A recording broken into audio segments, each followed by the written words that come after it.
wabarakatuh. Assalamualaikum. Alhamdulillahirabbil alamin. Alhamdulillahilladzi hadana li hadza wa ma kunna linahtadiya laula an hadanallah. Asyhadu an la ilaha illallah wahdahu la syarikalah wa asyhadu anna sayyidina Muhammad ibn Abdullah wa ala alihi wa sahbihi wa mawalah amma ba'd. Segala puji kita panjatkan kehadirat Allah Subhanahu wa taala, berkat limpahan rahmat serta karunia-Nya kita semua bisa kembali hadir di dalam kajian online ini dengan izin Allah Subhanahu wa taala. Shalawat dan juga salam semoga senantiasa tercurah kepada uswah hasanah kita Nabi besar Muhammad sallallahu alaihi wasallam, kepada keluarga beliau, para sahabatnya, dan mudah-mudahan kepada kita selaku umatnya sampai akhir zaman. Sahabat peradaban Islam ID dimanapun berada, yang alhamdulillah pada kesempatan pagi hari ini telah hadir bersama kita narasumber Ustadz Yahya Abdurrahman, yang insya Allah setiap hari Kamis pagi akan menyampaikan kajian terkait dengan jiswab, zakat, infak, sedekah, dan wakaf. Dan kesempatan pada pagi hari ini beliau akan menyampaikan terkait dengan tema zakat, pembayaran dan pendistribusian zakat. Mudah-mudahan di tema-tema sebelumnya yang belum terjawab, insya Allah akan coba beliau kupas juga di pagi hari ini. Namun terlebih dahulu kita sambut pemateri. Assalamualaikum Ustadz. Waalaikumsalam. Sehat Ustadz? Alhamdulillah, khair. Baik. Kepada sahabat peradaban Islam ID dimanapun berada, insya Allah kita akan mulai kajian ini, dan sesi pertama akan disampaikan oleh Ustadz Yahya Abdurrahman, membahas bagaimana pembayaran dan pendistribusian zakat. Dan sahabat peradaban Islam ID dimanapun berada yang live bersama kami, baik di Zoom maupun di akun YouTube dan live streaming Facebook, silahkan bisa berdiskusi, bertanya kepada beliau melalui chat maupun bertanya langsung. Baik, kami persilakan kepada Ustadz Yahya Abdurrahman untuk menyampaikan. Pada beliau, silakan, tafadhol. Bismillahirrahmanirrahim. Assalamualaikum warahmatullahi wabarakatuh. Waalaikumsalam warahmatullahi wabarakatuh. Alhamdulillah. Alhamdulillahilladzi hadana li hadza wa ma kunna linahtadiya laula an hadanallah. Asyhadu an la ilaha illallah wa asyhadu anna Muhammadar Rasulullah.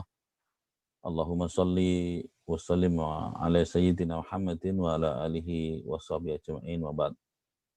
Alhamdulillah, pada pagi ini kita diberi kesempatan oleh Allah SWT untuk melanjutkan kajian kita mengenai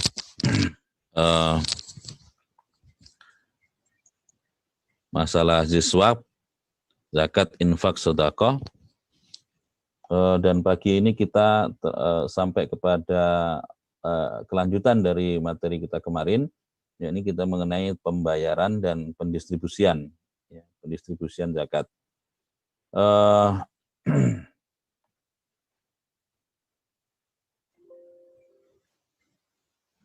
Dalam hal ini, pembahasan kita pagi ini mungkin akan cukup banyak, dan untuk itu, untuk memandu kajian kita, saya akan tampilkan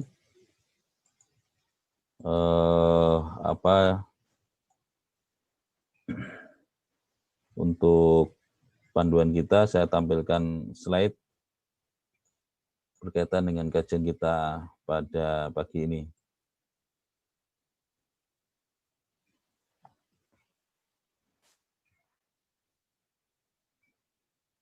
Pembayaran dan pendistribusian zakat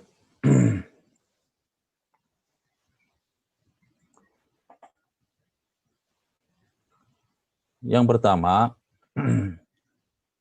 kita sudah bahas sebelumnya bahwa zakat itu hukumnya adalah wajib, ya. Bahwa zakat itu hukumnya wajib, fardhu ain bagi pemilik harta yang memenuhi syarat-syarat yang telah kita bahas pada pertemuan sebelumnya. Nah, dalam hal ini sebagai sebuah kewajiban, begitu telah berlalu satu haulnya, telah sampai jatuh temponya, tentu wajib untuk dibayarkan.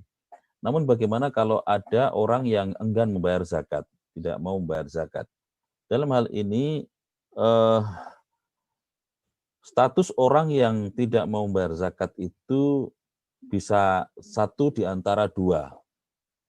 Yang pertama bisa kafir, ya, bisa kafir, artinya bisa murtad.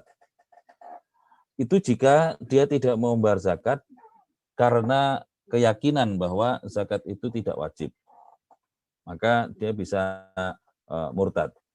Ini adalah sebagaimana yang terjadi pada masa Khalifah Abu Bakar As-Siddiq radhiyallahu anhu, di mana orang-orang Arab tidak meyakini bahwa zakat itu tidak lagi wajib untuk ditunaikan sepeninggal Rasulullah SAW. Dan telah cukup bukti bahwa mereka mengingkari kewajiban zakat itu. Oleh karena itu kemudian, dan mereka membangkang kepada negara, membangkang kepada kekuasaan Khalifah Abu Bakar As-Siddiq pada waktu itu, maka kemudian diperangi. Dan para sahabat sepakat atas hal itu semua. Jadi yang pertama, kalau dia mengingkari kewajiban zakat, maka dia bisa murtad dari Islam. Yang kedua, jika dia tidak mau membayar zakat, tetapi tetap meyakini, tetap berkeyakinan bahwa zakat itu wajib, maka dia berdosa besar. Ya, dia berdosa besar. Nah, dalam hal ini dia orang tersebut itu akan tentu harus mendapatkan perlakuan dari negara. Yang perlu harus kita ketahui bahwa di dalam syariat Islam, negara diberikan wewenang untuk mengambil zakat, termasuk dengan secara paksa dari para muzaki, berdasarkan perintah Allah SWT kepada Rasulullah SAW, khudh min amwalihim shadaqatan, ambil dari mereka zakat. Dari negara, karena perintah khudh pada Rasulullah SAW itu adalah perintah kepada kepala negara, ya, untuk mengambil, bisa termasuk dia mengambilnya secara paksa. Nah, bagi orang yang tidak mau bayar zakat tetapi tetap meyakini bahwa kewajiban itu zakat itu adalah wajib, dia berdosa besar, sekaligus dia juga orang yang melakukan apa yang disebut di dalam Islam sebagai jarimah, sebagai sebuah tindak kriminal. Nah, dalam hal ini kemudian dia bisa dikenai sanksi takzir terhadapnya. Apa sanksinya?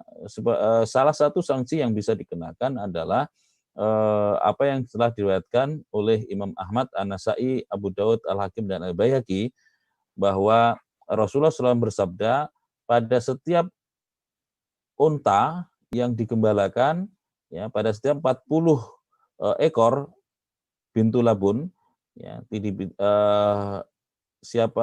pada 10 ekor maka zakatnya adalah bintu labun.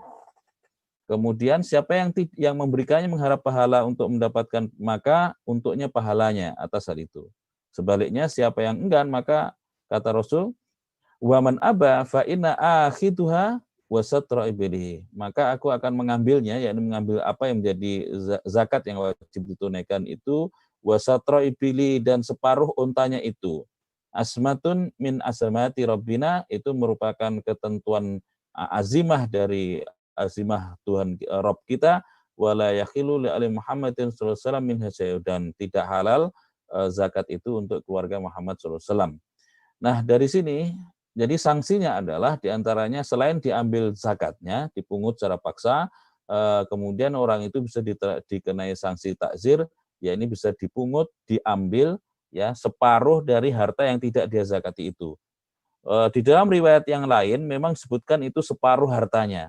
Namun karena di dalam hadis ini disebut dengan separuh untanya, yakni unta yang tidak dibayarkan zakatnya tadi, maka yang lebih pas adalah karena ini bersifat khusus, bersifat muqayyad, bersifat khusus, maka yang berlaku adalah khusus ini, ya ini separuh dari harta, bukan harta yang secara keseluruhan, tetapi harta yang tidak dizakati itu.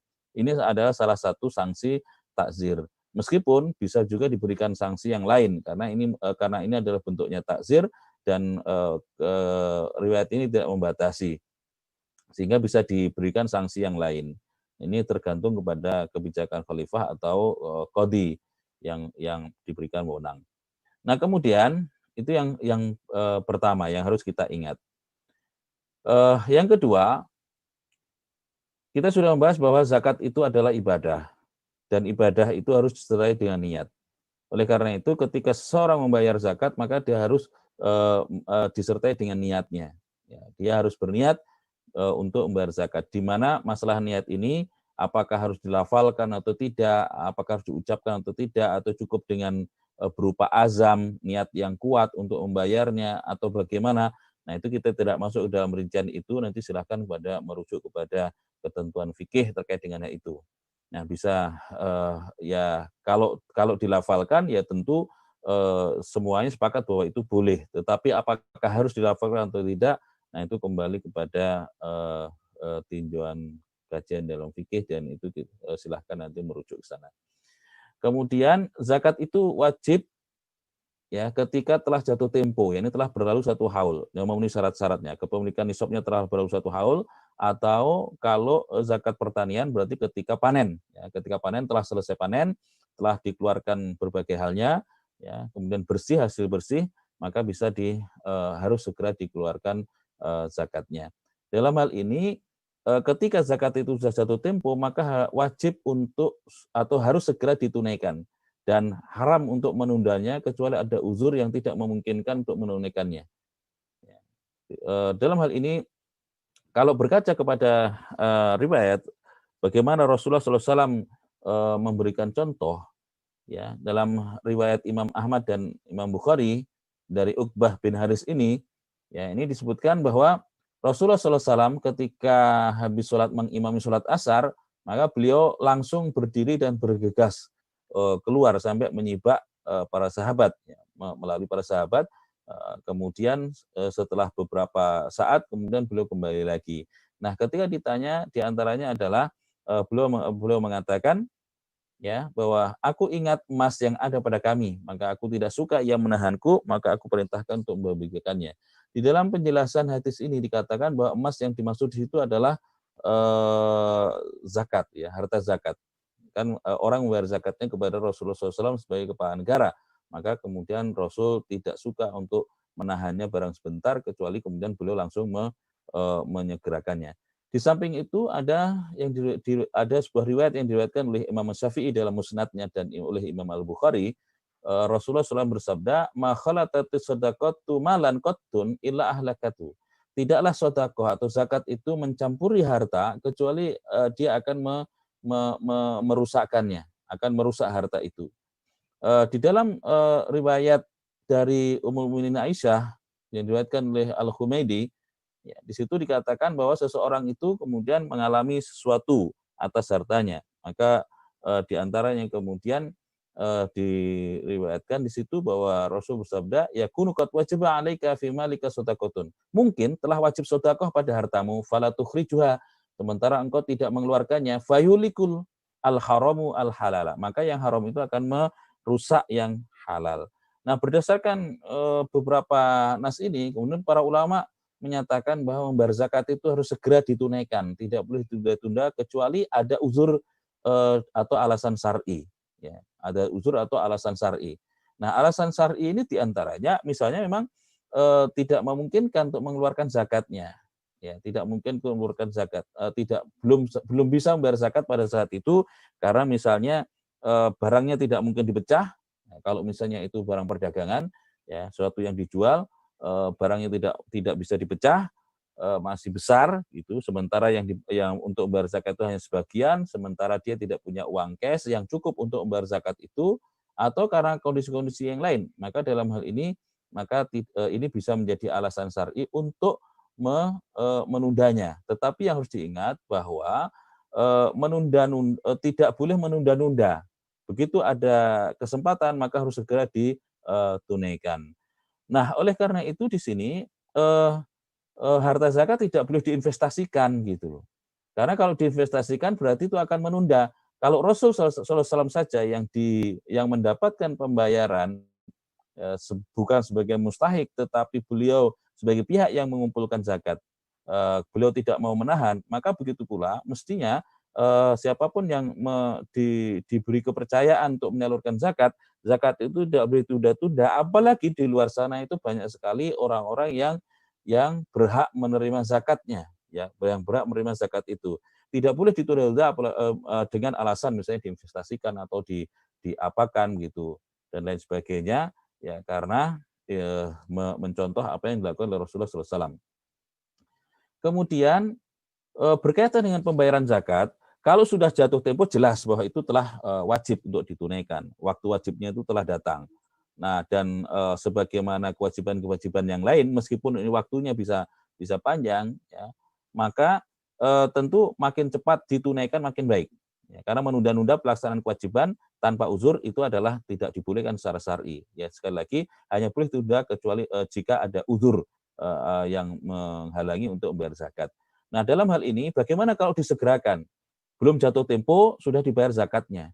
Ya, sudah sebelum jatuh tempo dibayar zakatnya. Dalam hal ini Rasulullah SAW membolehkan zakat itu dibayar lebih awal dari sebelum jatuh tempo. Berdasarkan pada riwayat oleh Imam Al-Baihaqi bahwa Abbas bin Abdul Muthalib radhiyallahu anhu bertanya kepada Rasulullah SAW tentang penyegeraan sedekah, yakni penyegeraan pembayaran zakat sebelum berlalu haul. Maka Rasul mengizinkannya untuk melakukan hal itu. Nah, bahkan yang dilakukan pada masa Rasulullah SAW, Rasul mengambil zakat tahun depan itu pada tahun ini. Ya, zakat tahun depan pada tahun ini. Ini yang beliau lakukan terhadap Abbas bin Abdul Muthalib. Dan kemudian beliau menjelaskan, berkomentar tentang hal itu kepada Umar bin Khattab radhiyallahu anhu, ya, kami telah mengambil dari Al-Abbas zakat tahun ini pada tahun pertama. Gitu. Jadi kami telah mengambil zakat dari Abbas, ya, zakat tahun ini tapi sudah diambil tahun lalu. Gitu. Maka dikatakan kepada Umar bahwa ya Umar, bahwa pamannya seseorang itu, ya, itu adalah saudara kandung bapaknya.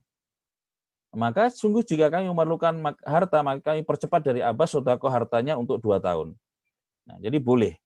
Nah, lantas bagaimana kalau misalnya seseorang membayar zakat tahun tahun depan, sudah dibayar zakatnya tahun ini misalnya, tentu itu angka yang keluar adalah angka estimasi, ya, angka estimasi, angka gulabatudon, bahwa pertama dia tetap wajib membayar zakat, kemudian angkanya diestimasi kira-kira berapa yang harus dia bayarkan. Nah, bagaimana nanti ketika pada saat jatuh tempo, tentu dia harus menghitung, ya, bukan kemudian berlihat-lihat, ini sudah dibayar zakatnya tahun lalu, karena yang dibayarkan belum tentu sama dengan yang seharusnya. Oleh karena itu ketika jatuh tempo dia harus menghitungnya, lalu dia bandingkan dengan apa yang sudah dia bayarkan.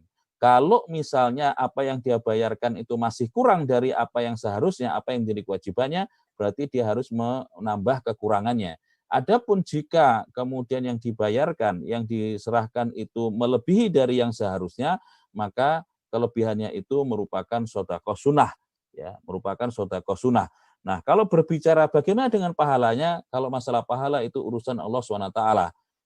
Urusan Allah SWT dalam hal ini bisa jadi Allah akan melipat gandakannya, ya, tergantung dari keikhlasannya, tergantung dari bagaimana kesempurnaan penunaiannya dan sebagainya. Tetapi itu adalah hak prerogatif dari Allah SWT. Oleh karena itu ketika orang menyegerakan pembayaran zakat dalam hal ini, kalau misalnya ternyata yang dia bayarkan itu kelebihan, tidak usahlah menghitung-hitung pahalanya, kembalikan saja itu kepada Allah seraya berharap mendapatkan pahala yang sebanyak-banyaknya. Nah, kemudian ketika membayar zakat haram dibayar dengan harta yang jelek. Ya, dengan harta yang jelek. Misalnya ketika membayar zakat pertanian misalnya, diambilnya kurma yang kering misalnya. Karena ada persediaan kurma tahun lalu, maka dibayar menggunakan kurma tahun lalu, tentu lebih keras, ya, sudah keras. Sementara kurma yang baru panen itu tidak dibayarkan dengan kurma yang baru panen itu. Maka yang demikian itu tidak boleh. Begitu juga misalnya ketika membayar zakat ternak misalnya, lalu seharusnya membayar bintu labun misalnya, yakni anak onta umur 1 tahun misalnya. Nah, kemudian dia memilih anak onta ya tetap umur 1 tahun tapi dipilih yang kurus. Ya.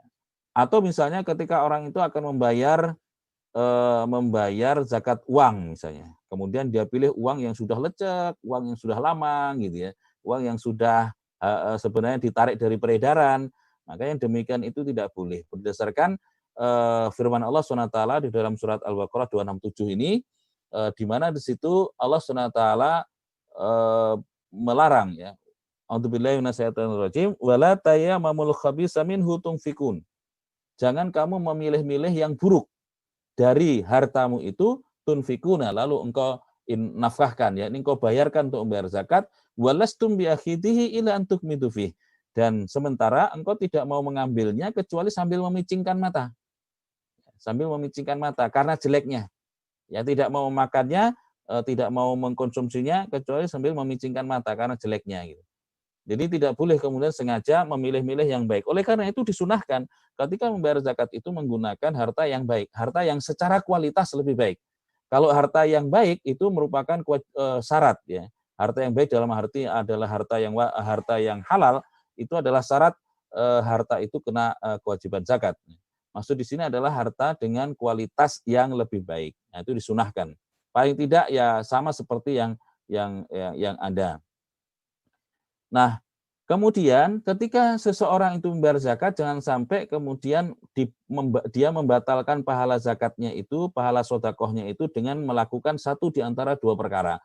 Satu, melakukan mana ya, yang kedua adalah melakukan adha. Ya, berdasarkan firman Allah, wala tubtilu sodakotikum bil mani wal adha. Jangan engkau batalkan pahala sedekah kalian dengan melakukan mana dan adha. Ya. Wawu di sini oleh para ulama dikatakan itu bermakna atau, ya, bermakna au. Gitu. Jadi jangan kau batalkan sodakoh itu dengan melakukan mana atau ada, ya maknanya begitu. Bukan harus dua-duanya, tetapi bisa salah satu saja. Mana itu apa? Mana itu adalah mengungkit-ungkit, menyebut-nyebut, ya, menyebut-nyebut pembayaran zakat itu. Sementara ada itu adalah melakukan satu perbuatan atau menggunakan dengan ucapan yang bisa menyakiti perasaan atau menyakiti hati si penerima. Ya. Perilaku misalnya dengan menampakkan kerendahan atau kehinaan orang yang menerima zakat itu, misalnya dengan melemparkan harta zakat itu, sedekah itu kepada orang tersebut, ya, sambil berlalu misalnya, atau sambil ya dengan perilaku yang dengan gestur misalnya yang itu bisa menempatkan kerendahan orang itu, yang kemudian dia merasa sakit hati, maka yang demikian itu akan menghilangkan pahala sedekah itu, pahala zakat itu. Dalam hal ini Allah SWT menggunakan tasbih, menggunakan perumpamaan, penyerupaan. Ya, ini diserupakan perilaku demikian itu seperti ada batu licin, ya, batu keras licin, kemudian di atasnya ada tanah, ada tanah gitu ya, ada tanah, lalu diguyur hujan lebat. Ya, maka jangankan diguyur hujan lebat, ditiup angin saja, tanah atau debu itu sudah akan hilang dari permukaan batu licin itu, apalagi diguyur dengan hujan lebat. Ini adalah untuk menyatakan betapa kalau orang membayar sedekah, membayar zakat itu, kemudian disertai dengan mana atau ada, itu akan memupus, menghilangkan, menghapus semua pahala atas sedekah itu. Meski kewajiban zakatnya telah gugur, tetapi tidak mendapatkan pahala sedikit pun. Nah, ini yang harus diperhatikan. Nah, oleh karena itu, cara membayar zakat pun Allah SWT memberikan petunjuk. Ini adalah kalau petunjuk ini dilaksanakan, niscaya tidak akan melakukan tadi ada, paling tidak melakukan ada. Kalau mana itu kan mengungkit-ungkit dan menyebut-nyebutnya. Nah, terkait dengan mana itu kadang-kadang menyebutnya itu segera setelah menunaikan zakat, kadang-kadang itu nanti setelah sekian waktu berlalu. Nah, ada banyak sebab yang bisa menyebabkan orang itu mengungkit-ungkit ataupun menyebut-nyebut, ya. Kalau tanpa sebab kemudian dia menyebut-nyebut, maka itu memang lebih dekat kepada riya, di mana riya itu juga akan memupus pahala. Tapi ada kalanya karena merasa dalam tanda kutip itu kurang kurang kurang puas lah gitu.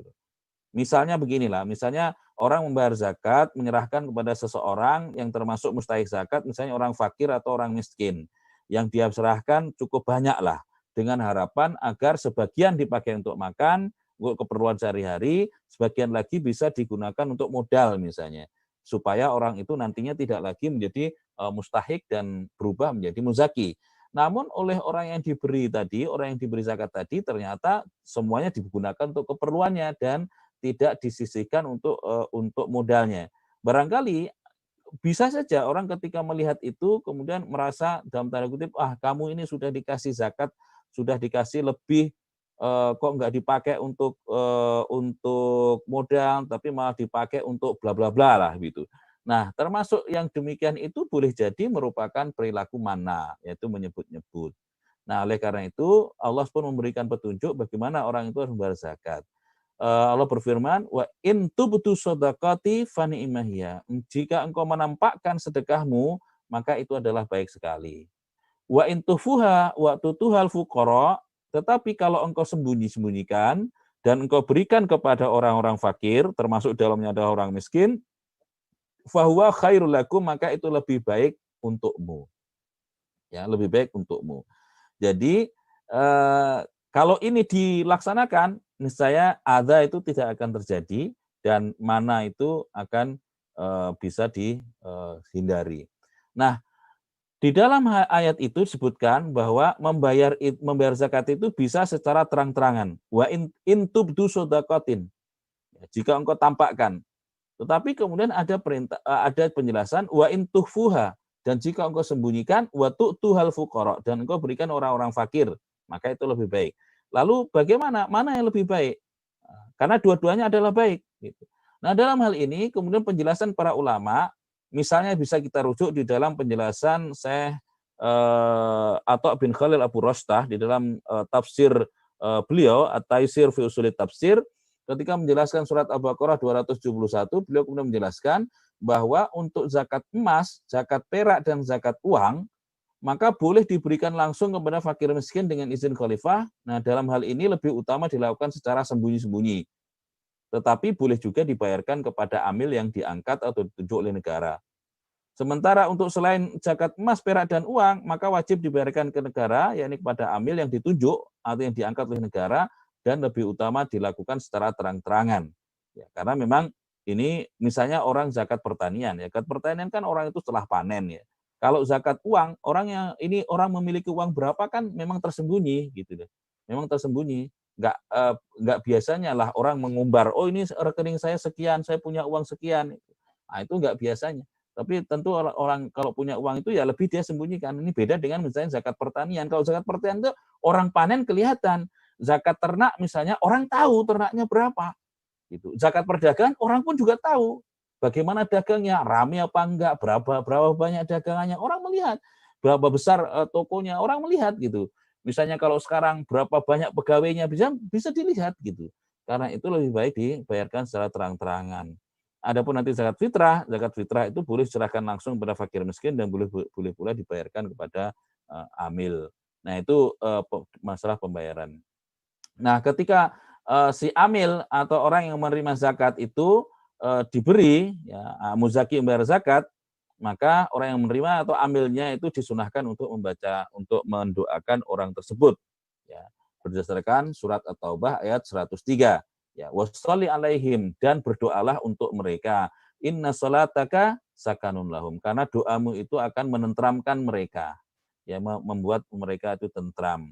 Nah, doa yang bisa dibaca diantaranya adalah yang diriwayatkan oleh Imam Al-Baihaqi. Ajarakallahu fima ataita. Semoga Allah memberi pahala kepadamu atas dalam apa yang kau berikan. Wa ja'alaka laha tuhuron. Dan semoga Allah menjadikan itu suci untukmu. Wa barakalaka fima abqaita. Dan semoga Allah memberikan berkah kepadamu atas apa yang kau sisakan. Atau paling tidak adalah dengan mengucapkan Allahumma sholli ala ali fulan. Sebutkan namanya. Ya Allah, limpahkanlah sholawat atas keluarga fulan, yakni limpahkan keberkahan dan rahmat kepada keluarganya si fulan ini. Nah, itu diantaranya ya doa seperti itu yang disunahkan untuk dibaca. Nah, adapun kepada siapa, ya, kepada siapa itu boleh dibayarkan, ya, kepada siapa boleh dibayarkan. Nah, kalau ini berkaitan dengan pendistribusian, ya, berkaitan dengan pendistribusian, dalam hal ini ketentuannya sudah jelas. Ya, ketentuan sudah jelas.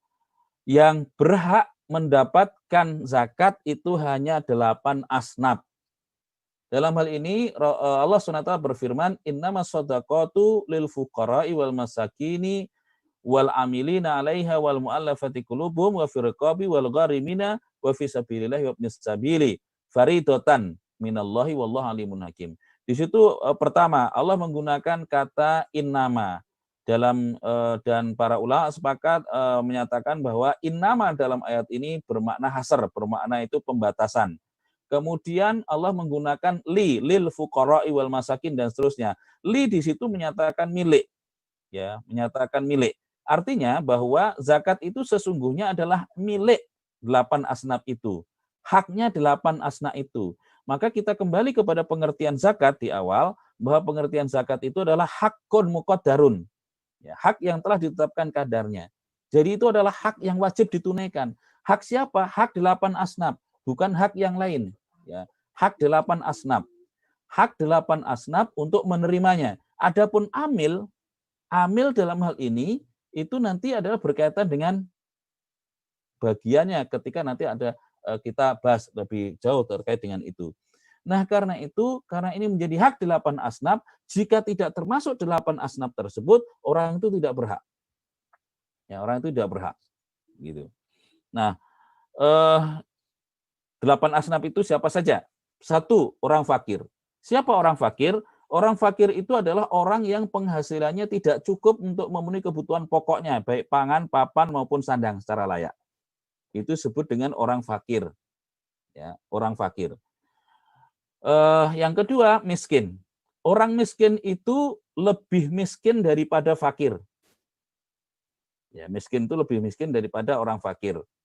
Jadi orang yang tidak berpunya, tidak punya rumah, tidak punya penghasilan, nah tentu saja karena itu kebutuhan pokoknya tidak terpenuhi. Gitu. Kenapa? Karena diantaranya adalah di dalam Al-Quran dikatakan wal miskina dza matrobah, dan orang miskin yang matrobah sampai lengket dengan tanah karena begitu miskinnya. Gitu. Nah, Rasulullah di dalam hadis dikatakan, ya, laisal miskin alladzi yatufu ala nasi taruddu luqmatun aw luqmatan wa tamratun wa tamratan. Orang miskin itu bukanlah orang yang berkeliling meminta-minta kepada orang-orang lalu dia diberi 1 suap atau 2 suap atau 1 biji kurma atau 2 biji kurma. Walakinal miskinu alladzi la yajidu ghina nafsi yughnihi.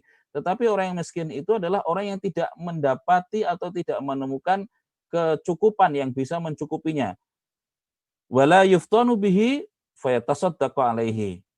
Ya, dan tak mengerti tentang keadaannya lalu ia diberi sedekah. Wala yakumu fasi'alun nas, dan tidak terjadi maka ia akan meminta-minta kepada manusia. Jadi kalau tidak ada orang yang memberi maka dia akan meminta-minta kepada manusia. Jadi di situ berarti miskin itu ya sampai kadar dia meminta-minta, sementara orang fakir itu dia sampai minta-minta gitu, karena tidak masih tercukupi tapi tidak sempurna gitu ya. Nah, itu orang fakir. Kemudian amil. Nah, kalau amil sebagaimana yang dijelaskan di dalam tafsir At-Tabari, amil itu adalah as-su'ah. As-su'ah itu adalah orang yang diangkat. Ya, diangkat. Yakni petugas, pegawai yang diangkat oleh imam atau khalifah untuk memungut dan mendistribusikan zakat. Bisa untuk memungut saja, bisa untuk mendistribusikannya saja, atau bisa untuk memungut dan mendistribusikannya sekaligus. Nah, kepada mereka ini akan ditetapkan kadarnya. Di dalam hadis yang dijelaskan di dalam yang diriwayatkan oleh Imam Bukhari dan Muslim, ya, bahwa Rasulullah SAW pernah mengangkat seorang petugas zakat ini dari Al-Azad, Al-Azadi, ya, yang disebut dengan Ibnul Lutbiyah, atau dalam satu riwayat disebut dengan Ibnul Atabiyah. Nah, itu disebutkan bahwa telah ditetapkan berapa gajinya, ya, telah ditetapkan berapa gajinya. Nah, jadi bukan kemudian amil itu karena ini 8 asnaf, lantas amil itu berhak atas 1/8, tidak. Tapi amil itu ditetapkan gajinya, maka itulah yang menjadi haknya. Nah, kalau gaji itu telah dibayar oleh negara menggunakan keuangan negara, dari kas negara, maka dia tidak berhak untuk mengambil dari harta zakat. Sebaliknya kalau harta khalifah atau imam itu menyatakan bahwa gajimu sekian, ambil dari harta zakat, maka dia boleh mengambil dari harta zakat, dan hanya itu. Dari hanya itu. Gitu. Sebagaimana Rasulullah SAW ketika mengutus Mu'adz bin Jabal ke Yaman, nah setelah memberikan berbagai pesan, lalu Mu'adz bin Jabal pun berangkat, Rasul mengutus orang untuk menyusulnya. Kemudian Rasul memberikan pesan, tidaklah aku mengutus orang untuk menyusulmu kecuali untuk memberikan pesan bahwa jangan kamu ambil, ya, selain lebih dari apa yang telah aku tetapkan untukmu tanpa izinku, kata Rasul. Jadi kemudian di dalam riwayat Imam Abu Daud misalnya dikatakan, siapa yang telah kami pekerjakan lalu dia mengambil lebih dari apa yang telah kami tetapkan untuknya, maka itu adalah gulul atau suhtun. Jadi hanya diberikan. Termasuk ketika amil itu misalnya memungut zakat, kemudian diberi hadiah oleh orang yang membayar zakat, maka itu pun tidak boleh diterima. Sebagaimana dalam hadis riwayat Imam Bukhari Muslim terkait dengan Ibnu Lutbiyah atau Ibnu Atabiyah tadi. Karena Rasul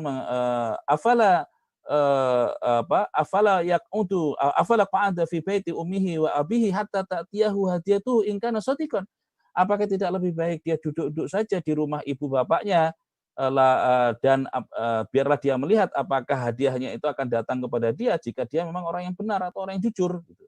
Karena kalau tidak menjadi petugas zakat, niscaya dia tidak akan mendapatkan hadiah itu, maka hadiah itu adalah termasuk dalam kategori riswah yang haram. Maka dia tidak boleh menerima itu. Yang keempat adalah mu'allafati qulubuhum. Mu'allafati qulubuhum itu bukan orang yang baru masuk Islam, bukan itu. Tetapi mu'allafati qulubuhum itu adalah mu'allafah yang qulubuhum. Hatinya itu perlu dipikat. Ya, hatinya itu perlu dipikat dengan memberikan harta kepadanya. Nah, ini adalah sifat, gitu ya. Mu'allafati qulubuhum itu sifat. Ya, ini orang yang perlu dipikat hatinya agar dia memberikan loyalitas kepada Islam, atau dia memberikan loyalitas kepada kaum muslimin, atau dia memberikan pertolongan kepada kaum muslimin. Nah, dalam hal ini kemudian ada perbedaan pendapat di antara Abu Bakar As-Siddiq radhiyallahu anhu dengan Umar bin Khattab radhiyallahu anhu dalam hal ketika Islam telah kuat, sudah sehingga tidak perlu lagi, ya orang biarlah nggak perlu lagi lah pertolongan orang. Maka pada masa Umar, makanya mu'allafati qulubuhum itu sudah ditiadakan. Nggak ada lagi orang yang perlu dipikat karena Islam sudah kuat. Sementara pada zaman Rasul dan zaman Abu Bakar, maka mu'allafati qulubuhum itu diantaranya ada. Ya, maka diberikan kepada mereka sebagaimana itu. Nah, dalam hal ini boleh jadi orang yang baru masuk Islam itu diberi, kalau dia sudah kuat ya enggak perlu diberi.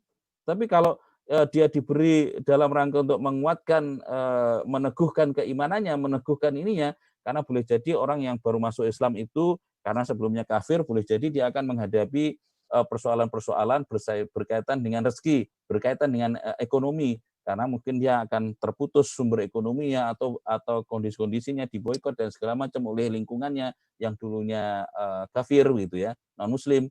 Maka pada mereka bisa saja diberikan harta untuk menopang agar dia loyal, agar dia kuat, ya, tetap dalam Islam. Kemudian wafir rikob. Wafir rikob itu adalah untuk membebaskan budak. Nah, karena budak saat ini tidak ada, maka pos yang kelima ini tentu nggak ada. Sementara gharim itu adalah orang yang punya utang untuk 3 kategori. Satu dari 3 kategori. Yang pertama adalah menanggung hutang dalam rangka untuk memenuhi kebutuhan-kebutuhan mereka, termasuk kebutuhan orang-orang yang ditanggungnya, keluarganya. Kebutuhan pokok dan kebutuhan sehari-harinya. Yang kedua, kalau orang itu memiliki hutang untuk dalam rangka menyambung tali silaturahim. Ya, memang ini luas. Ya. Menyambung tali silaturahim itu luas. Misalnya kalau kerabat kemudian sudah putus lama, ada kontak, Kemudian untuk itu dia harus yang namanya silaturahim itu, menyambung tali silaturahmi itu kadang-kadang membawa hadiah atau mengunjungi segala macam. Nah, kalau untuk itu dia harus berhutang, maka dia termasuk orang yang gharim. Ya, maka boleh diberikan dari harta zakat. Kemudian ketiga adalah kalau orang itu untuk membayar diat, kalau punya tanggungan diat, maka dia boleh dia termasuk gharim.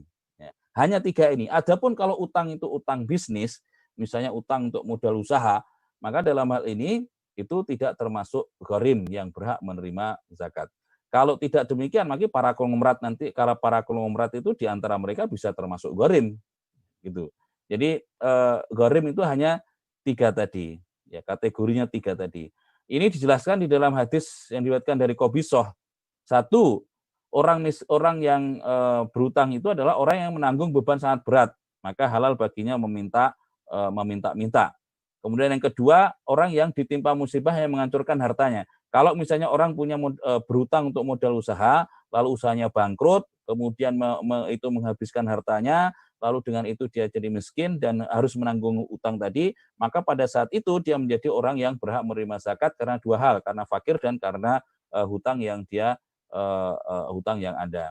Kemudian orang yang tertimpa kemiskinan ya dan lain sebagainya. Jadi tiga itu. Nah, kemudian fisabilillah. Fisabilillah itu begini.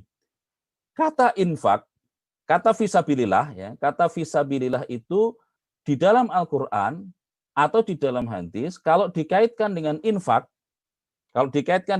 maknanya hanya satu, yakni jihad fisabilillah. Tetapi kalau tidak dikaitkan dengan infak, maknanya umum, maknanya adalah fi taatillah. Ya, maknanya adalah taat dalam ketaatan. Contohnya adalah hadis Rasulullah SAW, man salaka tariqan ila talabil ilmi fahuwa fisabilillah. Siapa yang berjalan untuk menuntut ilmu, maka dia di jalan Allah. Maksudnya di jalan Allah itu bukan berarti dia seperti orang jihad fisabilillah, tidak. Tapi maksudnya adalah fi taatillah.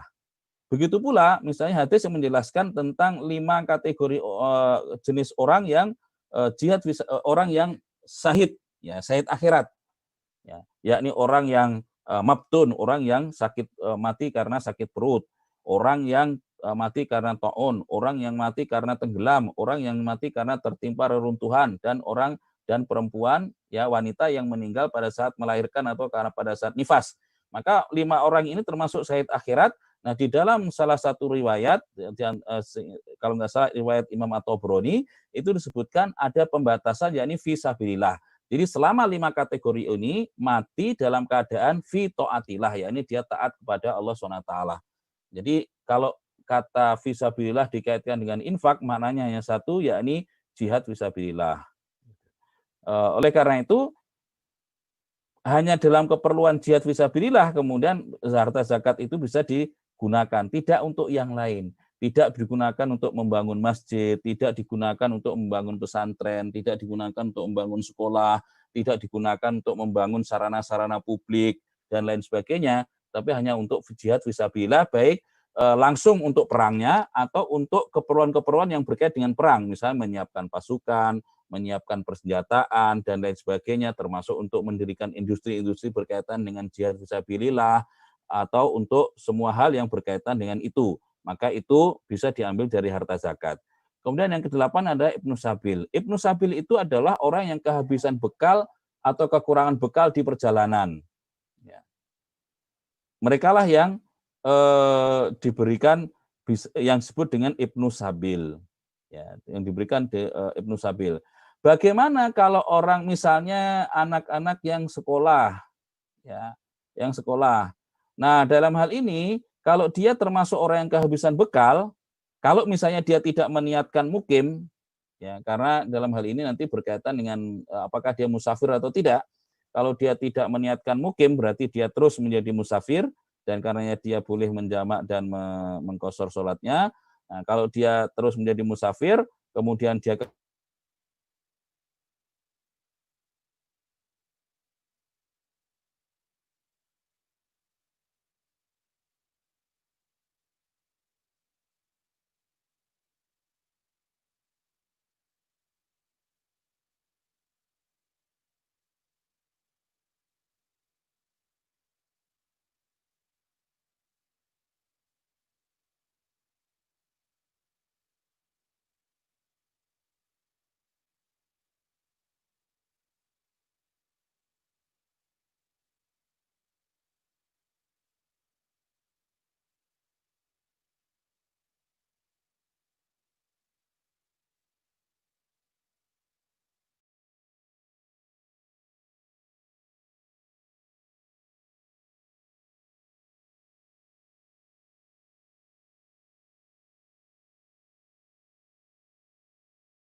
surat At-Taubah ayat 60, ya di situ dinyatakan bahwa 8 asnaf itu kan dinyatakan dengan sifat.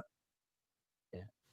Artinya mereka berhak itu kalau sifat itu terpenuhi. Fakir berarti kalau sifat fakirnya ada. Miskin kalau sifat miskinnya ada. Kemudian amil kalau dia menjadi amil, sifat sebagai amil ada. Kemudian gorim kalau dia sebagai gorim, sifatnya itu ada. Atau ibnu sabil kalau dia memenuhi sifat ibnu sabil. Fisabilillah demikian juga, wafirikob demikian juga. Nah karena itu ini juga memberikan mengisyaratkan ya, mengisyaratkan bahwa para mustahik itu boleh diberikan zakat kepadanya atau boleh mengambil zakat apa yang menjadi haknya sampai kemudian dia tidak lagi memiliki sifat itu. Jadi mengeluarkannya dari sifat itu. Misalnya orang fakir boleh diberikan harta dari zakat itu kepadanya yang sampai dengan pada jumlah yang akan mengeluarkan dia dari sifatnya sebagai orang fakir. Berapa orang yang sudah tidak lagi menjadi orang fakir ya, atau menjadikan dia kaya. Nah, di dalam salah satu riwayat disebutkan orang kaya itu adalah orang yang memiliki kelebihan uang atau emas atau perak sejumlah 50 dirham atau yang senilai. 50 dirham itu kalau sekarang kira-kira berapa? Kira-kira kan satu dirham kepingan itu dirham antam 99,9% itu kira-kira 80-an ribu lah. Kalikan 50 berarti sekitar 4 juta. Jadi kalau orang itu memiliki kelebihan 4 atau 5 juta, kelebihan harta sebenarnya situ, maka dia sudah bukan termasuk orang fakir, dia termasuk orang yang kaya. Ya, termasuk orang yang kaya. Jadi sudah termasuk orang kaya. Nah, kalau jadi bisa sampai itu. Nah, tentu dalam hal ini bisa saja misalnya diberikan kepada orang fakir itu sejumlah harta, tentu harus dihitung misalnya sekian untuk keperluan dia sehari-hari, kebutuhan pokoknya dia dan keluarganya untuk jangka waktu sekian. Sisanya boleh dia jadikan sebagai modal usaha misalnya, atau kemudian dalam hal ini bisa diberikan coaching kepada dia, diberikan saran ini untuk kebutuhan sekian bulan misalnya, dan ini untuk modal sekian sebaiknya digunakan untuk modal usaha. Gitu. Nah, jadi bisa seperti itu. Kepada Ibnu Sabil misalnya diberikan jumlah yang mencukupi sampai bisa mengantarkan ke tempat tujuannya. Kalau misalnya orang kehabisan bekal di jalan, ya misalnya dia sampai harus kemana misalnya, ya sampai ke tujuannya tadi, biaya perjalanannya dan juga bekal untuk makan dan lain sebagainya. Gitu. Nah di situ bisa diberikan sejumlah itu. Kepada gorim misalnya, ya untuk melunasi utangnya, utang-utang yang termasuk 3 tadi, berapapun jumlah utang itu, gitu. Nah itu bisa diberikan sampai dilunasi utang itu. Nah, jadi sejumlah itu. Ya. Jadi adapun distribusinya, kalau misalnya ada lebih dari satu jenis mustahik tadi, ya itu jumlahnya proporsional pembagiannya berapa. Nah itu diserahkan kepada kebijakan imam atau khalifah atau orang yang ditunjuk untuk melakukan itu. Nah, pembayaran sodak ini dari sisi pendistribusiannya kepada orang-orang tadi. Adapun berkaitan dengan bagaimana memberikan zakat itu pada siapa? Pertama, apakah boleh diberikan kepada kerabat? Boleh. Ya, boleh. Selama bukan diberikan kepada orang yang menjadi tanggungannya. Ya. Para ulama mengatakan selain kepada orang yang diberikan tanggungannya, yang menjadi tanggungannya. Kalau seorang perempuan, seorang wanita, dia membayar zakat, sementara suaminya termasuk orang yang berhak menerima zakat. Apakah boleh dia memberikan itu kepada suaminya? Boleh. Ya, boleh. Ini berdasarkan riwayat dari yang berkaitan dengan Ibnu Mas'ud, Zainab. Ya, Zainab istrinya Ibnu Mas'ud. Ya. Ketika Rasul mendorong para perempuan untuk mengeluarkan sedekah, maka kemudian kan diantaranya Zainab itu mengutus seseorang untuk bertanya kepada Rasul, apakah kalau dia melakukan sedekah itu berpahala kalau diberikan pada suaminya? Maka Rasul mengatakan iya, lalu dan Ibnu Mas'ud mengatakan diberikan kepadanya. Jadi itu boleh. Karena apa? Karena suami bukan menjadi tanggungan istri. Gitu. Tapi kalau misalnya suaminya membayarkan kepada istrinya, nah itu tidak boleh. Atau suami membayarkan kepada anaknya, atau atau seseorang membayarkan kepada orang tua yang orang tuanya itu berada dalam tanggungannya, maka itu tidak boleh. Ya. Karena kalau demikian sebenarnya dia bukan termasuk orang yang berhak membayar, bukan orang yang mestinya orang yang tidak membayar zakat, karena berarti kebutuhan keluarganya dan orang-orang yang menjadi tanggungannya itu belum terpenuhi. Nah, diberikan kepada kerabat itu eh,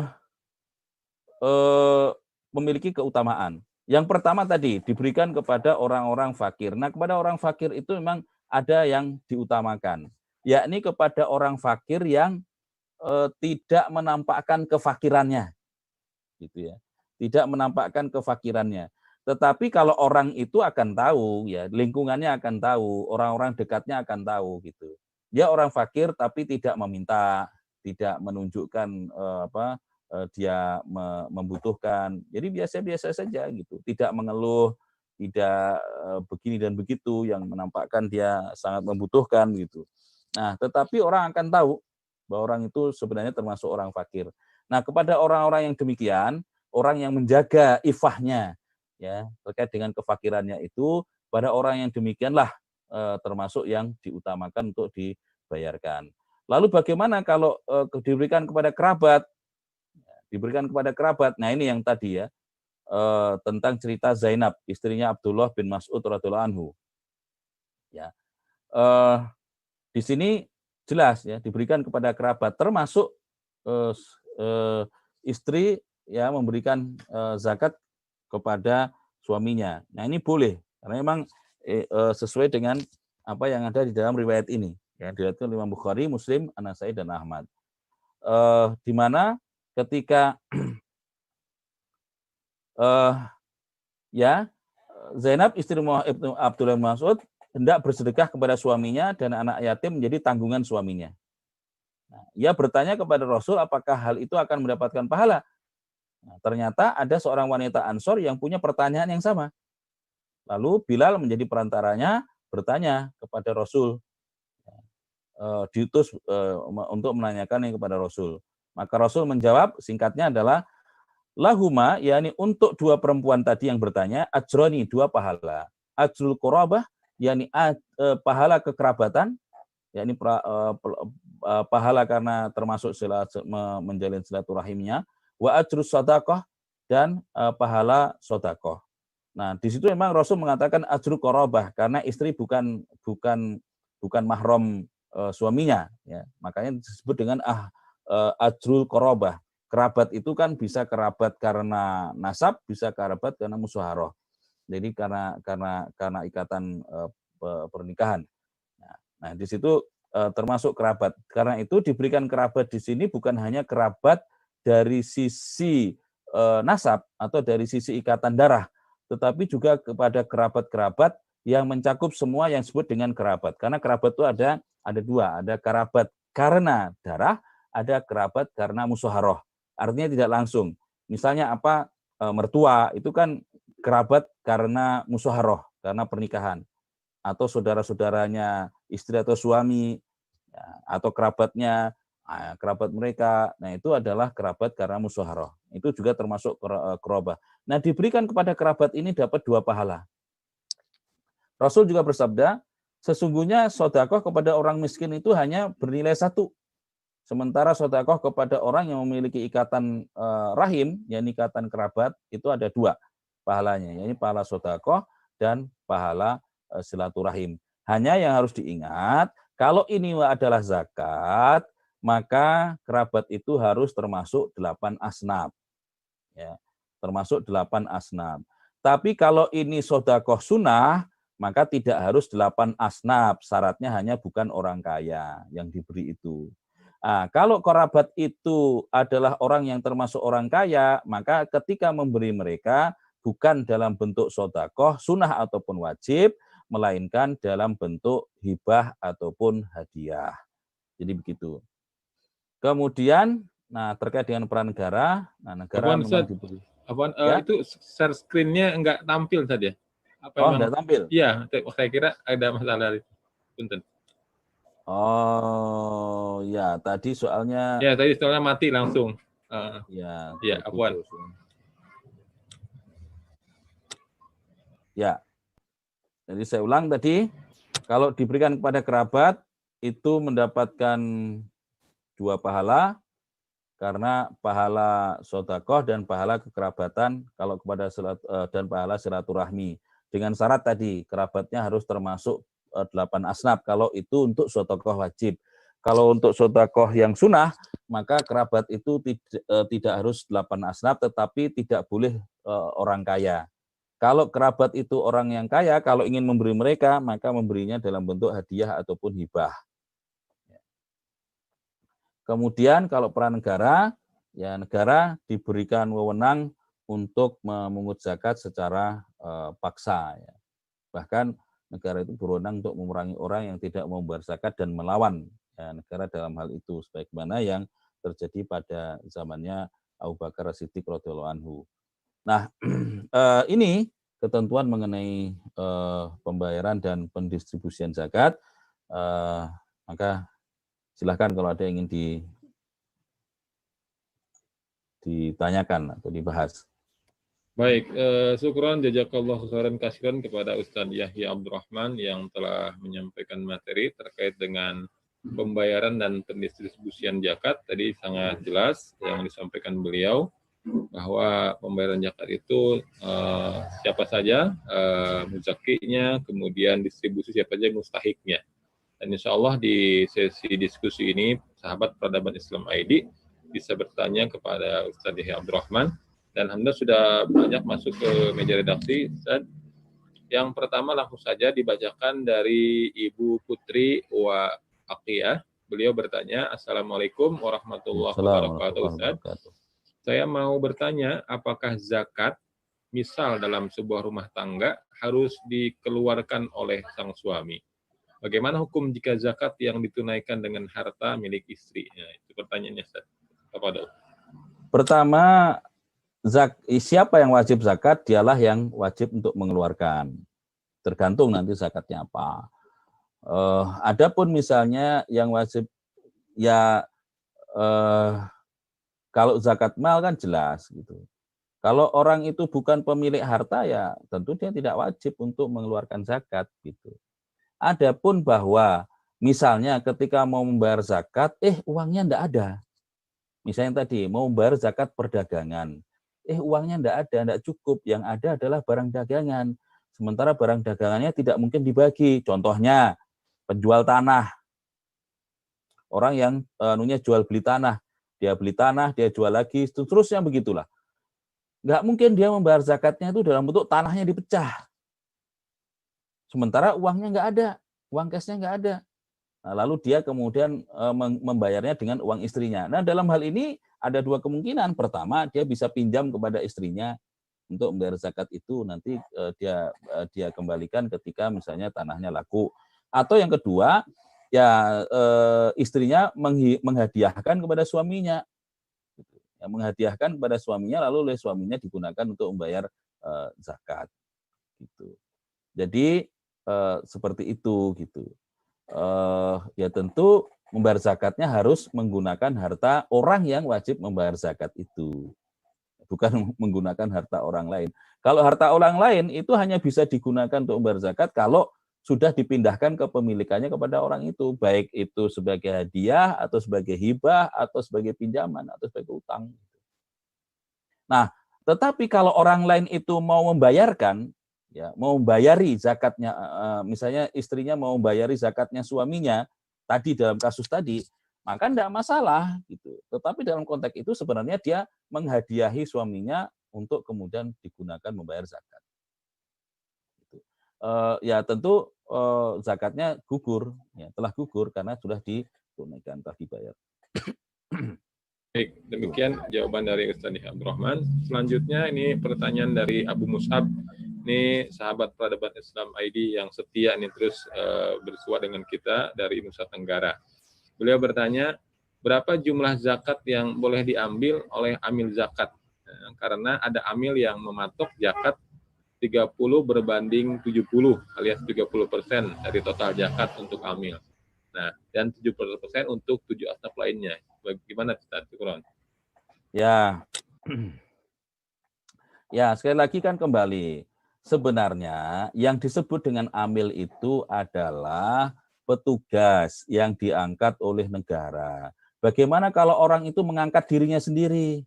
Ya, itu tidak disebut dengan amil sebenarnya. Karena kan amil itu wal amilina alaiha. Alaiha itu menunjukkan bahwa dia itu diangkat. Lah kalau nggak ada yang mengangkat, maka dia tidak bisa disebut dengan amil sebenarnya secara syar'i. Gitu. Nah, karena syariat tidak diterapkan, jadi salah kaprah saat ini akhirnya. Sehingga siapapun akhirnya bisa mengangkat dirinya menjadi amil zakat. Menjadi panitia. Lalu kemudian karena amil, dia merasa berhak untuk mengambil zakat itu. Nah, begitu pula pendistribusian zakat itu kan menjadi wewenangnya imam atau khalifah. Amil pun yang diangkat oleh imam atau khalifah itu, dia tidak berhak untuk menentukan berapa-berapanya kecuali imam dan atau khalifah itu memberikan wewenang kepada dia. Memberikan wewenang kepada dia. Nah, amil itu boleh jadi dia orang yang kaya, orang termasuk orang kaya, orang yang tidak berhak menerima zakat kalau dilihat dari sisi fakir dan miskinnya. Tetapi dia berhak menerima karena dia menjadi amil. Tetapi harus dilihat, bahkan kalau amil itu sudah dibayar dengan harta negara, dengan kas negara, dia tidak berhak untuk mengambilnya dari harta zakat. Nah, dalam hal ini yang menjadi patokan tentu saja sebagaimana orang yang mengelola harta wakaf, mestinya dia tidak menjadikan itu untuk memperkaya diri. Tidak memperkaya diri. Jadi di situ. Karena itu berapa yang berhak diterima oleh yang diambil oleh amil dari harta zakat adalah kadar yang telah ditetapkan oleh negara, oleh orang yang mengangkatnya sebagai gajinya. Di luar itu tidak boleh. Di luar itu tidak boleh. Nah, bagaimana kalau sekarang karena nggak ada yang ngangkat? Nggak ada yang ngangkat amil itu. Maka semestinya akan lebih baik kalau ketika panitia itu menyatakan ini zakat dan ada biaya gitu kepada orangnya. Karena kalau pada saat ini di mana tidak ada yang bisa mengangkat yang secara syar'i punya wewenang untuk mengangkat amil sebagaimana imam atau khalifah, maka statusnya kan sementara zakat itu tetap wajib ditunaikan, maka kewajiban untuk mendistribusikan itu kembali kepada setiap muzaki. Gitu. Maka muzakilah sebenarnya yang harus menunaikan itu langsung, membayarkannya, mendistribusikannya kepada orang-orang yang berhak, termasuk 8 asnaf tadi. Gitu. Nah, kalau dia meminta orang lain untuk menunaikannya, mewakili dia, maka orang lain itu bisa dimintai tolong. Bisa juga kalau orang itu diminta untuk mendistribusikan, diberikan upah. Oleh karena itu panitia mestinya bisa memungut biaya untuk mendistribusikan zakat itu karena dia tidak berhak untuk mengambil harta zakat itu. Nah, gitu. Nah, kalau misalnya di situ ada pos infak, ya, ada pos infak, misalnya kan biasanya menerima zis, ya, zakat, infak, sedekah. Maka dalam hal itu dia bisa mengambil dari pos infak sebenarnya, dari pos infak karena toh itu digunakan untuk kebaikan. Ya, maka dia bisa mengambilnya dari pos infak, bukan dari pos zakat atau dari pos sedekah. Karena kalau dia orang kaya, dia tidak berhak, ya, tidak halal bagi dia untuk mengambil sedekah itu, gitu. Maka bisa ambil dari pos infak atau kalau enggak ya dia minta biaya.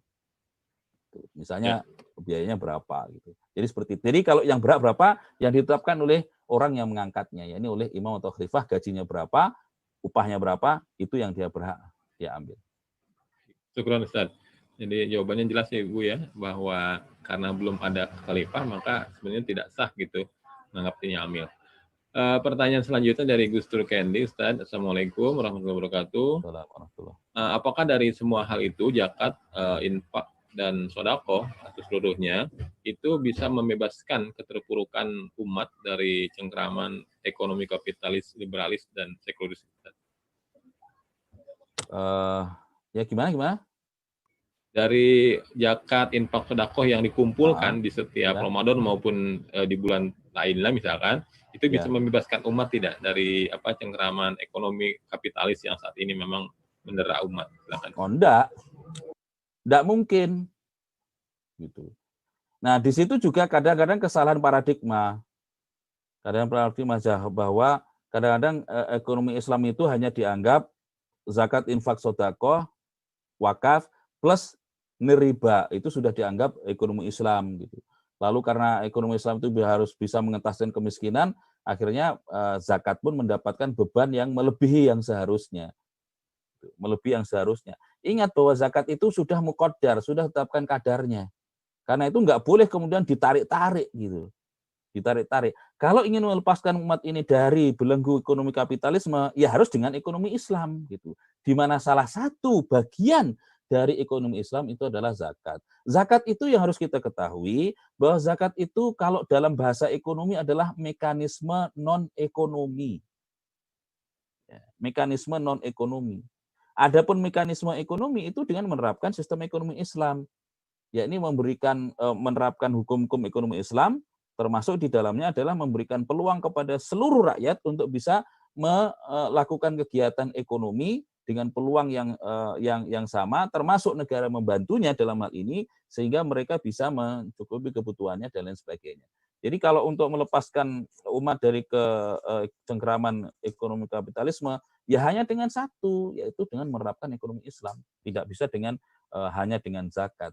Kalau membebankan itu kepada zakat, itu membebankan kepada zakat beban yang tidak semestinya diberikan kepada zakat. Karena zakat itu mekanisme non-ekonomi, dan zakat itu telah muqaddar, telah ditetapkan kadarnya dan rinci. Ya, siapa yang menerima, kapan, dan segala macam itu sudah tetap, kapan bayarnya, bagaimana, dan segala macam sudah ditetapkan secara rinci. Baik, syukur Ustaz. Pertanyaan selanjutnya, ini sangat banyak nih, dan masih bermunculan. Dari Umu Daimah, beliau bertanya, Ustadz, apa saja syarat-syarat ketika mendahulukan mengeluarkan zakat? Mungkin tadi sudah dijelaskan ya, tapi beliau bertanyanya, apakah pada kondisi seperti sekarang ini bisa, ataukah nanti ketika daulah tegak seperti itu? Ya bisa, dalam kondisi apapun bisa. Ya, bisa dalam kondisi apapun. Ya tentu dengan estimasi, dengan gola batu don bahwa nanti tetap menjadi muzaki, bahwa nanti wajib zakat gitu. Kemudian diestimasi berapa yang harus dibayar, kemudian bisa dibayarkan. Misalnya sekarang Ramadan ini belum jatuh tempo zakatnya, tapi ingin mengeluarkannya di bulan Ramadan ini, ya silahkan, enggak apa-apa. Diestimasi berapa yang harus dikeluarkan, dibayarkan pada saat ini, nanti pada saat tempo dihitung lagi berapa yang semestinya dia bayar, kalau kurang ditambah lagi, yang kekurangannya, kalau lebih ya sudah, itu merupakan sedekah sunnah dan berharap pahalanya sebesar-besarnya dari Allah SWT. Selanjutnya pertanyaan dari Ibu Fadliah Pak. Beliau bertanya, bolehkah zakat untuk keperluan lain? Ya dari 8 itu misalkan termasuk tidak ini, contoh misalkan seorang amil, ini lagi-lagi amil nih. Amil menyimpan sebagian zakat untuk musafir yang kehabisan bekal atau memakai zakat untuk membangun infrastruktur dan menangani COVID-19. Terima kasih. Nah, kalau untuk musafir ya nggak apa-apa, memang itu haknya. Musafir yang kehabisan bekal ya memang itu haknya, kan dia Ibnu Sabil. Adapun untuk membangun infrastruktur untuk COVID tidak boleh. Karena infrastruktur untuk COVID tidak termasuk 8 asnaf. Hanya kalau misalnya, ini kan juga sering beberapa kali muncul pertanyaan, boleh nggak mendistribusikan zakat ini untuk penanggulangan COVID-19? Tidak boleh. Yang boleh ada diberikan kepada orang-orang fakir, orang-orang miskin, dan 8 asnaf lainnya. Yang boleh jadi mereka itu memang adalah mereka menjadi fakir karena dampak COVID. Tapi bukan karena dampak COVID-nya, tapi karena dia adalah 8 asnaf. Yang boleh jadi sekarang bertambah banyak. Orang yang termasuk 8 asnaf itu. Karena sebelum PSBB misalnya, dia bekerja, punya sumber penghasilan. Setelah PSBB nggak ada lagi. Ya, maka jatuhlah dia yang semula tidak miskin menjadi miskin.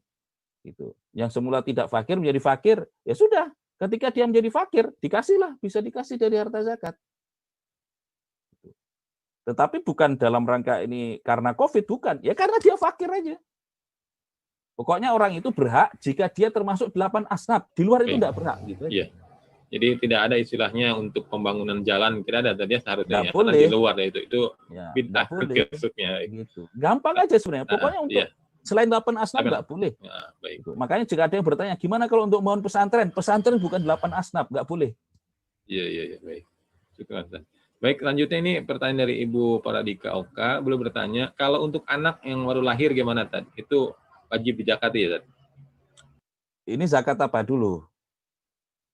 Ini pertanyaannya umum, Tad. Jadi, Assalamualaikum, kalau untuk anak yang baru lahir kan, gimana? Ya zakat apa? Kalau ini sepertinya zakat fitrah ya. Zakat fitrah mungkin tadi ya, betul. Ya, kalau zakat fitrah, nanti kita bahas rinci lah pekan depan ya. Kita oh iya, insya Allah. Jadi, pekan depan. Tapi ya, pokoknya kalau menulis ininya ya, dia harus wajib dizakati. Ya, anak yang baru lahir untuk zakat fitrah. Kemudian pertanyaan selanjutnya dari Ibu Rustilah, bagaimana halnya simpan uang setoran haji yang sudah sampai nisab dan haulnya? Jika dia punya hutang yang lebih dari itu, bagaimana hukumnya? Ini sepertinya bukan ke masalah zakat, terkait dengan uang setoran haji yang sudah sampai nisab dan haulnya, tapi dia punya hutang lebih dari itu, bagaimana hukumnya? Ya harus dilihat. Ini yang dimaksudkan tabungan haji yang masih ada di rekening kita atau yang sudah distorkan untuk mendapatkan nomor porsi. Kalau yang sudah distorkan sehingga orang itu mendapatkan nomor porsi, itu sudah di luar kekuasaan dia, sudah bukan hak dia lagi. Itu kan sudah dibayarkan untuk nanti dia naik haji. Gitu. Adapun kalau masih di dalam rekening dia, rekening tabungan haji, tetapi itu bukan yang sudah distorkan ke depak ya, tapi masih ada di rekeningnya, maka itu harus dimasukkan dalam penghitungan uang yang dimiliki, ya, penghitungan zakat. Adapun bahwa dia punya utang, ya harus kembali kepada pembahasan kita sebelumnya, bahwa utang itu mengurangi jumlah harta yang kena zakat. Ya, jumlah uangnya berapa, dikurangi utangnya berapa, utang yang jatuh tempo, maka kalau masih di atas masih memenuhi nisab, barulah kemudian dia keluarkan zakatnya. Gitu. Jadi sekali lagi kalau tabungan haji harus dipisahkan antara yang masih di rekening kita dan yang sudah distorkan. Kalau sudah distorkan ke depak, yakni ke rekening depak, maka itu sudah kita bayarkan ke sana sebagaimana itu untuk membayar jasa. Ya, jadi itu sudah di luar milik kita. Itu sudah keluar dari kita. Kalaupun itu mungkin dianggap masih menjadi hak kita, tetapi itu tidak sempurna karena berada di kekuasaan pihak lain. Tetapi kalau yang ada di rekening tabungan haji, maka itu dimasukkan karena masih bisa kita ambil. Jadi tabungan haji itu bukan berarti nggak boleh diambil, boleh diambil. Ini pertanyaan selanjutnya kan kita gabung saja biar semuanya bisa terjawab. Yang pertama dari Ibu Nila, itu status orang yang masih ngontrak nih, Tad, karena uangnya belum cukup untuk beli rumah, masuknya dia fakir atau gimana, Tad? Enggak. Oh tidak ya? Enggak. Karena tidak ada kewajiban punya rumah. Oh gitu. Jadi bukan karena ngontrak terus dikatakan fakir ya, Tad? Bukan ya, Tad? Oh iya, yang wajib itu terpenuhi kebutuhan papannya. Jadi makanannya kebutuhan papan itu bisa ngontrak, bisa punya rumah, itu bisa dipinjami teman. Yang penting terpenuhi kebutuhan akan papannya secara layak. Jangan jadi alasan karena rumahnya masih ngontrak, kemudian dia menganggap dirinya fakir. Yo, karena banyak yang masih ngontrak, tapi ngontraknya di apartemen. Karyawan dapat gaji 10 juta, karena COVID dia dapat 5 juta, akhirnya dia minta agar diberikan tunjangan sebagainya. Padahal kan sebelumnya dia banyak pengeluaran juga. Baik, dilanjut pertanyaan selanjutnya dari Ibu Devira. Beliau bertanya, kalau misalkan seseorang boleh tidak dia menjadi mustahik sekaligus muzaki? Karena sering terjadi kalau dia membayar zakat tapi juga sering dapat. Di kampung-kampung juga sama, kalau kita bayar zakat kadang-kadang RT itu suka ngebagiin juga zakatnya kita. Gimana, Dan? Kalau zakat mal tuh nggak mungkin orang itu kok bisa membayar zakat mal sementara dia muzaki, itu nggak mungkin. Sepertinya Adapun zakat fitrah ya. Ya, kalaupun zakat fitrah nanti kita bahas. Ya, kita bahas lebih detail nanti pada saat membahas tentang zakat fitrah. Kalau tentang zakat fitrah, ya dimungkinkan kalau terkait dengan zakat fitrah karena batas orang itu harus membayar zakat fitrah beda dengan zakat mal. Kalau zakat mal orang itu muzaki dalam hal zakat mal pasti bukan mustahik. Nggak mungkin tuh terkumpul dalam satu orang tuh pada saat yang sama dia mustahik, tetapi pada saat sama juga muzaki untuk zakat mal. Nggak mungkin. Tapi kalau untuk zakat fitrah, mungkin. Dia wajib membayar zakat fitrah, tapi dia juga mustahik. Itu memungkinkan kalau untuk zakat fitrah. Pertanyaan selanjutnya terkait dengan di masa kekhilafahan Umar bin Abdul Aziz, zakat pernah dipakai untuk menikahkan pemuda-pemudi yang belum menikah tentunya. Apa dalilnya ini, Ustaz? Dan bisakah dana zakat itu dipakai menikahkan pasangan muda-mudi pada zaman sekarang? Syukron. Ya, maksudnya adalah pemuda-pemudi itu dia termasuk orang yang fakir, yang karenanya dia tidak mampu menikah.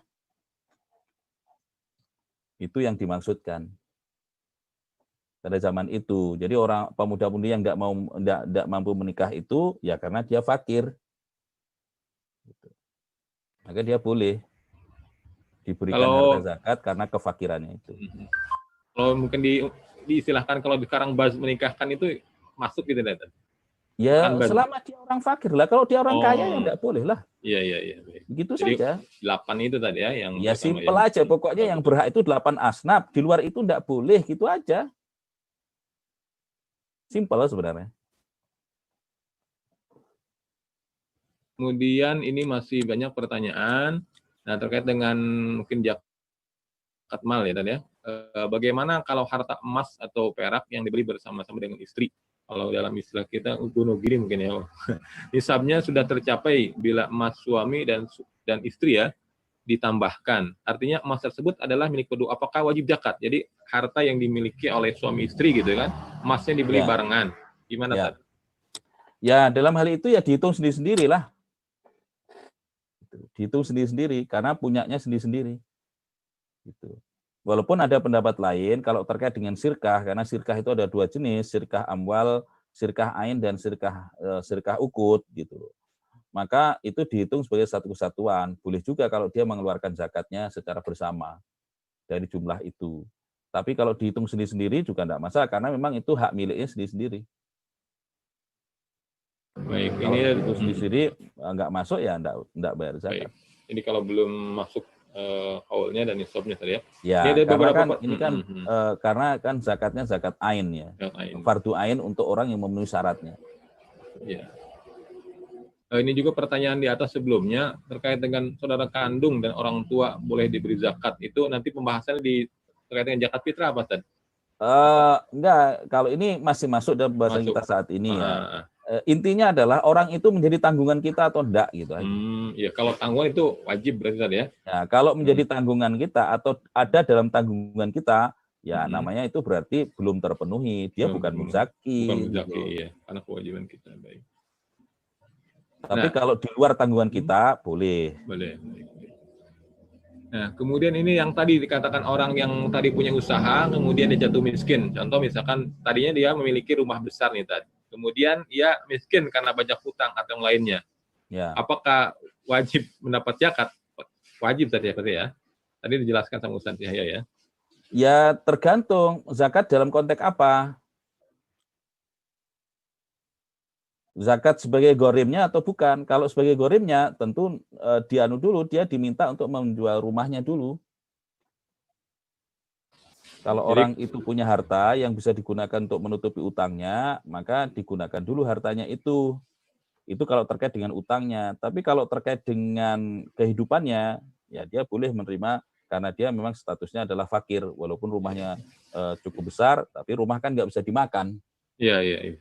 Tapi asetnya. Tapi kalau untuk utangnya, untuk utangnya, ya dia diminta untuk menjual asetnya itu. Iya, baik. Nah, Nah, kalau asetnya tidak cukup, nah, baru nanti dia bisa termasuk gharimin yang berhak menerima zakat untuk melunasi utangnya. Baik, alhamdulillah ini beberapa pertanyaan, hampir semua pertanyaan sudah dijawab oleh Ustaz Yahya Abdurrahman terkait dengan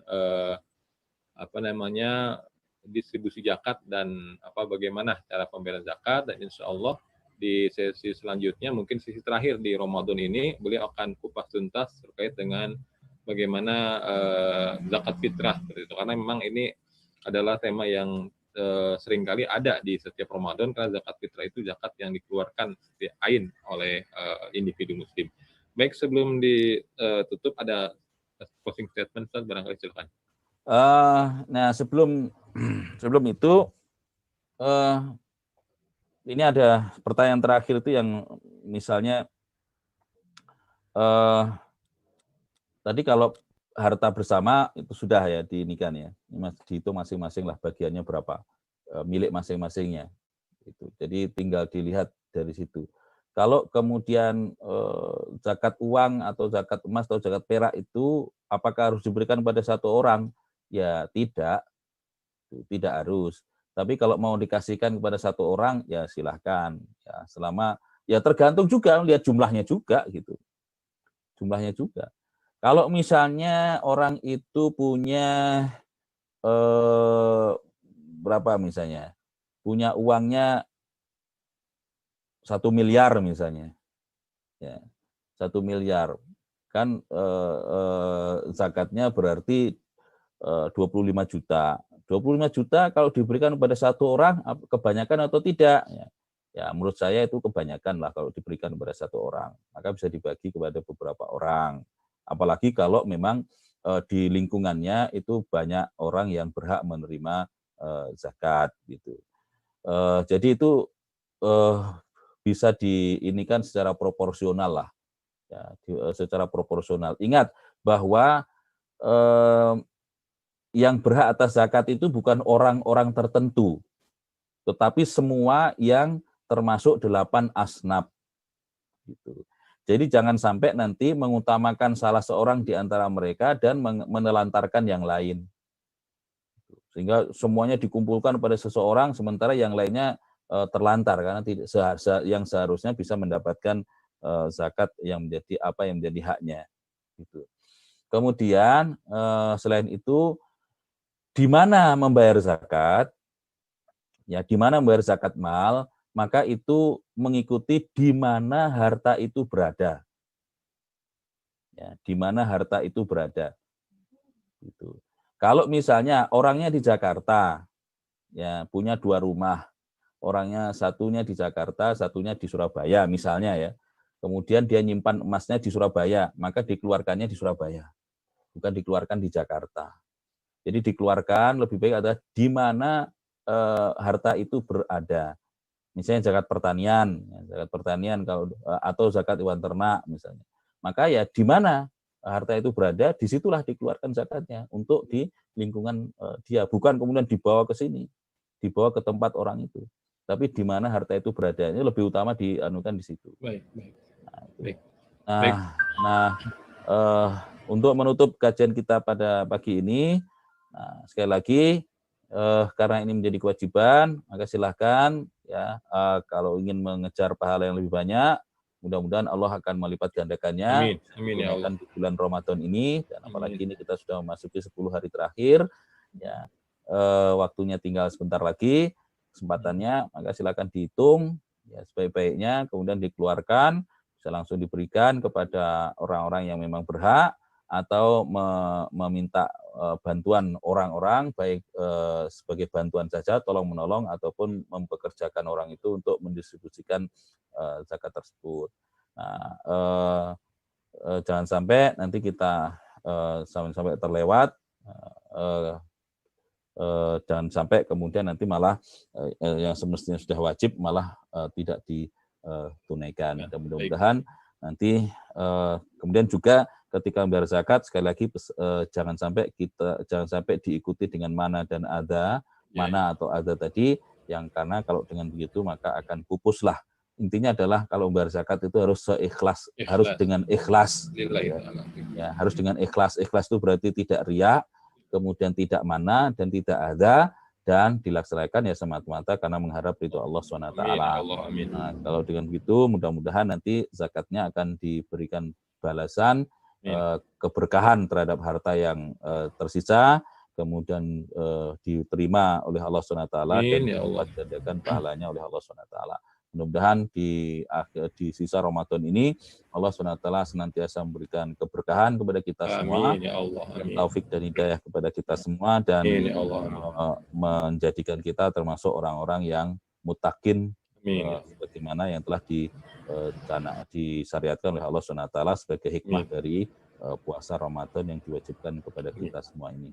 Dan semoga kita termasuk orang-orang yang mendapatkan ampunan dari Allah di bulan Ramadan ini. Amin.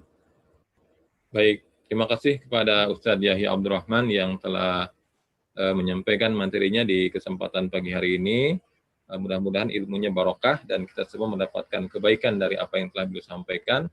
Dan terima kasih pula kepada para sahabat Peradaban Islam ID dimanapun berada yang telah berpartisipasi, banyak bertanya. Dan mudah-mudahan kita semua menjadi insan yang bertakwa, yang diharapkan kita mendapatkan ridha Allah Subhanahu wa taala. Dan jangan lupa untuk like dan subscribe channel YouTube Peradaban Islam ID dan mungkin menyampaikan kepada sahabat Peradaban Islam ID dimanapun berada. Baik, kita tutup kajian dan saya ucapkan terima kasih kepada Ustadz Yahya Abdurrahman atas waktunya bisa menyampaikan materi dan ilmunya di pagi hari ini. Kita tutup dengan hamdalah, istighfar dan doa kafaratul majlis.